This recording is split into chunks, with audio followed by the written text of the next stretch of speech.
Welcome to YouTube channel. ഞാൻ ഉണ്ടാക്കാൻ പോകുന്നത് ഒരു ടേസ്റ്റി ആയിട്ടുള്ള ഒരു കോഴി നിറച്ചതാണ്. അപ്പോൾ എങ്ങനെയാണ് കോഴി നിറച്ചുണ്ടാക്കുന്നതെന്ന് പോയി നോക്കാം. ആദ്യം നമ്മൾ മിക്സിയുടെ ജാർ എടുക്കുക. അതിലേക്ക് 2 ചെറിയ കഷ്ണം ഇഞ്ചി, ഒരു 2 പച്ചമുളക്, പിന്നെ 3 അല്ലി വെളുത്തുള്ളി, 2 അല്ലി ചെറിയ ഉള്ളി. ഇത് ഇത്ര ഇട്ടതിന് ശേഷം നമുക്കിതിൽ മസാല ചേർക്കാം. അതിനായിട്ട് ഒരു 3/4 ടീസ്പൂൺ പെരിഞ്ജീരകപ്പൊടി, 1/2 ടീസ്പൂൺ മഞ്ഞൾപ്പൊടി, 3/4 ടീസ്പൂൺ കുരുമുളക് പൊടി, 1 table spoon Kashmiri red chilli പൗഡറും കൂടെ ചേർത്തിട്ടുണ്ട്. ഇനി അടുത്തതായിട്ട് നമുക്കിതിലേക്ക് ചിക്കനിൽ പിടിക്കാനായിട്ട് ആവശ്യത്തിന് ഉപ്പ് ചേർത്ത് കൊടുക്കുക.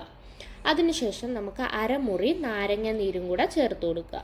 ഈ നാരങ്ങ നീരും കൂടെ പിഴിഞ്ഞ് വീഴ്ത്തിയതിന് ശേഷം നമുക്കിത് ഒന്ന് അരച്ചെടുക്കാനായിട്ട് ആവശ്യത്തിന് കുറച്ച് വെള്ളം കൂടെ ഒഴിച്ച് അതൊന്ന് അരച്ചെടുക്കുക.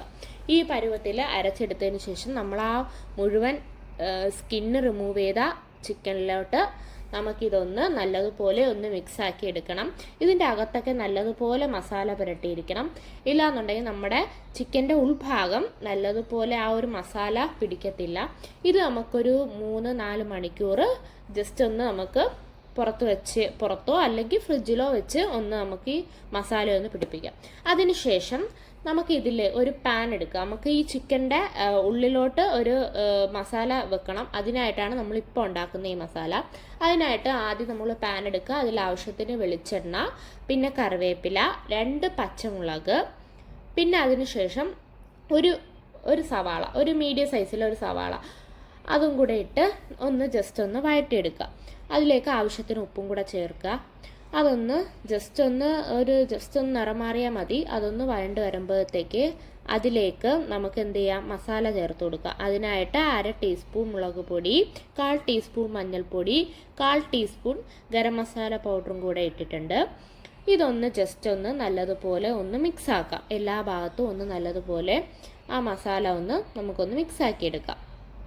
ഇതിപ്പോൾ നല്ലതുപോലെ ഒന്ന് മിക്സ് ആയിട്ടുണ്ട്. അപ്പോൾ നമുക്ക് ഈ മസാലയെ ഇനി നമ്മുടെ ചിക്കൻ്റെ ഉൾഭാഗത്തോട്ട് നമുക്ക് ഫില്ല് ചെയ്ത് കൊടുക്കാം. അതിനടുത്ത് നമ്മൾ നേരത്തെ വെച്ചിരുന്ന ചിക്കൻ ഇപ്പോൾ ഒരു 3-4 മണിക്കൂറായി ഞാൻ ഇപ്പോൾ എടുത്ത് വെച്ചിട്ട്.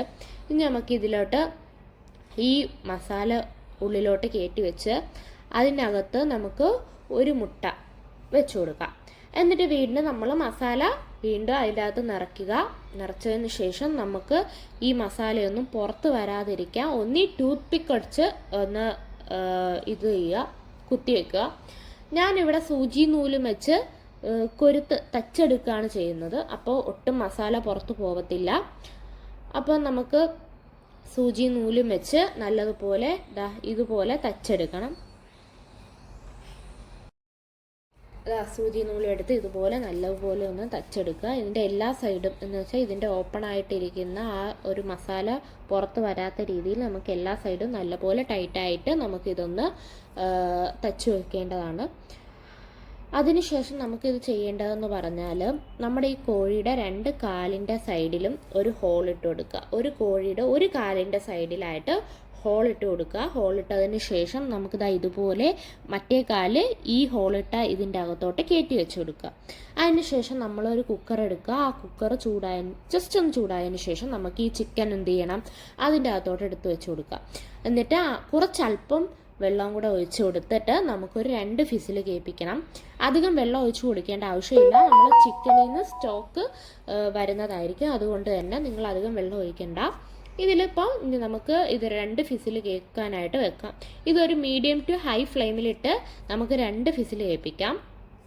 അടുത്തതായി ഇതിന് വേണ്ടിയുള്ള ഗ്രേവിയാണ് നമ്മൾ ഉണ്ടാക്കുന്നത്. അതിനായിട്ട് ഇതുപോലത്തെ ഒരു പാൻ എടുക്കുക. അതിലേക്ക് ആവശ്യത്തിന് വെളിച്ചെണ്ണ ഒഴിച്ചു കൊടുക്കുക. അതിനുശേഷം നമുക്കിതിലേക്ക് ഒരു സവാള ഇട്ട് കൊടുക്കുക. ഇതൊന്ന് നല്ലതുപോലെ ഒന്ന് വഴറ്റിയെടുക്കണം. ഒരുപാട് അങ്ങ് ബ്രൗണിഷ് ആവരുത്, നമ്മുടെ കറിയുടെ ടേസ്റ്റ് അങ്ങ് മാറും. ഇതൊന്ന് വഴണ്ട് വന്നു കഴിഞ്ഞാൽ നമുക്ക് എന്ത് ചെയ്യാം, ഇതിനെ ഒന്ന് കോരി മാറ്റി വെക്കാം. അതിനുശേഷം നമ്മൾ ഫിസിലിട്ട് വെച്ചേക്കുന്ന ആ ഒരു ചിക്കനെ ഈ എണ്ണയിലോട്ട് നമുക്ക് ഫ്രൈ ചെയ്യാം. അപ്പോൾ അതിന് വേണ്ടിയിട്ട് നമുക്ക് അടുത്ത വെളിച്ചെണ്ണ ഒഴിച്ചു കൊടുക്കുക. ഇപ്പോൾ നിങ്ങളിപ്പോൾ വഴറ്റി വരുന്നതിൽ ഇപ്പോൾ വെളിച്ചെണ്ണ ഉണ്ട് എന്നുണ്ടെങ്കിൽ നിങ്ങൾ എന്ത് ചെയ്യണം, ആ ഒരു എണ്ണയിൽ തന്നെ ഫ്രൈ ചെയ്തെടുക്കാം. ജസ്റ്റ് അതൊന്ന് മൂപ്പിച്ചെടുത്താൽ മാത്രം മതി. കാരണം അത് ഫുൾ നല്ലപോലെ കുക്ക്ഡായിരിക്കുന്ന ഒരിതാണ്. അപ്പോൾ ഇതുപോലെ നമ്മുടെ ഒരു രണ്ടറ്റവും 4 സൈഡും നല്ലതുപോലെ ജസ്റ്റ് ഒന്ന് മൂപ്പിച്ചെടുക്കുക.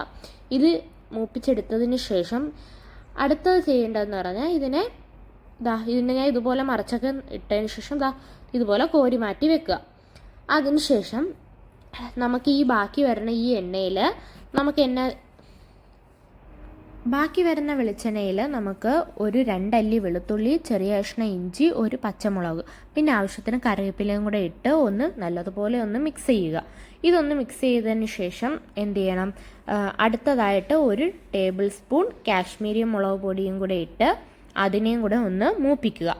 അപ്പം ലോ ഫ്ലെയിമിൽ ഇട്ടിട്ട് വേണം ഇതൊന്ന് മൂപ്പിച്ചെടുക്കാനായിട്ട്. ഇല്ലാന്നുണ്ടെങ്കിൽ മുളക് പൊടി കരിയും. അപ്പോൾ നമ്മുടെ ആ കറിക്കുള്ള ടേസ്റ്റ് മാറും. അപ്പം വീണ്ടും ഞാൻ ഓർപ്പിക്കുകയാണ്, തീ ലോ ഫ്ലെയിമിലായിരിക്കണം ആ സമയത്ത്. ഇതുപോലെ എന്നിട്ട് ആ എണ്ണയിലൊന്ന് മിക്സ് ചെയ്തെടുക്കുക. ഇതൊന്ന് മിക്സ് ചെയ്തെടുത്തതിന് ശേഷം നമ്മൾ നേരത്തെ മാറ്റി വെച്ചിരുന്ന സവാള, നമ്മൾ വറുത്ത് കോരി മാറ്റി വെച്ചിരുന്ന സവാളയും കൂടെ ഇതിലോട്ട് ആഡ് ചെയ്ത് കൊടുക്കുക. അതും കൂടെ ആഡ് ചെയ്ത് ഇതുപോലെ നല്ലതുപോലെ ആ മസാലയിൽ മിക്സ് ചെയ്യുക. നല്ലതുപോലെ മിക്സ് ചെയ്തതിന് ശേഷം നമുക്കിനി അടുത്തതായി ഇതിൽ ചേർക്കേണ്ടത് 1 തക്കാളിയാണ്. അപ്പോൾ ആ 1 തക്കാളിയും കൂടെ ഇതിൽ ആഡ് ചെയ്ത് കൊടുക്കുക. ഇതിലിപ്പോൾ 2 തക്കാളിയാണ് ഞാൻ ആഡ് ചെയ്തേക്കണേ. എൻ്റെ കയ്യിൽ 2 കോഴിയാണ് ഇരിക്കുന്നത്. പക്ഷേ ഞാൻ നിങ്ങൾക്കുണ്ടാക്കുന്ന ഒരു എളുപ്പത്തിന് വേണ്ടിയിട്ട് ഞാൻ ഒരു കോഴിയുടെ ഒരു ഇൻഗ്രീഡിയൻസ് മാത്രമേ ഞാൻ പറഞ്ഞു തന്നിട്ടുള്ളൂ. അപ്പോൾ ഇതിലിപ്പോൾ തക്കാളി നല്ലതുപോലെ വെന്തടഞ്ഞിട്ടുണ്ട്. അപ്പോൾ നേരത്തെ നമ്മൾ കുക്കറിൽ വേവിച്ചപ്പോൾ ഇറങ്ങി വന്ന ആ ചിക്കനിൽ നിന്ന് ഇറങ്ങി വന്ന സ്റ്റോക്ക്, ആ വെള്ളം നമുക്ക് ഇതിലോട്ട് ആഡ് ചെയ്ത് കൊടുക്കണം. അതിനുശേഷം ഇതിൽ ആവശ്യത്തിന് ഉപ്പൊക്കെ ഉണ്ടാവും നോക്കണം. അതിനുശേഷം നമുക്ക് എന്ത് ചെയ്യാം, ഇതിലേക്ക് നമ്മൾ നേരത്തെ വേവിച്ച് വെച്ചിരുന്ന ചിക്കനെ ഇട്ട് കൊടുക്കാം. അതിനുശേഷം ഈ ഒരു സ്റ്റോക്ക് എന്ത് ചെയ്യണം, നമ്മൾ ഈ മസാലയും ഈ ഇതെല്ലാം കൂടെ നമ്മുടെ ഈ ചിക്കൻ്റെ ഇതിൽ കോരി ഇതുപോലെ വീത്തി കൊടുക്കുക. അപ്പോൾ നമ്മുടെ എല്ലാ സൈഡിലും ഇതുപോലെ നീക്കി മാറ്റി തിരിച്ചൊക്കെ നമുക്ക് ഈ മസാല ഹൈ ഫ്ലെയിമിലിട്ട് ഈ വെള്ളം വറ്റിച്ചെടുക്കണം. ഇത് ഈ സ്റ്റോക്ക് വറ്റിച്ച് വരുമ്പോഴത്തേക്ക് ഇതിൻ്റെ ആ ഒരു ടേസ്റ്റ് ഇതിലോട്ട് കയറുന്നതായിരിക്കും.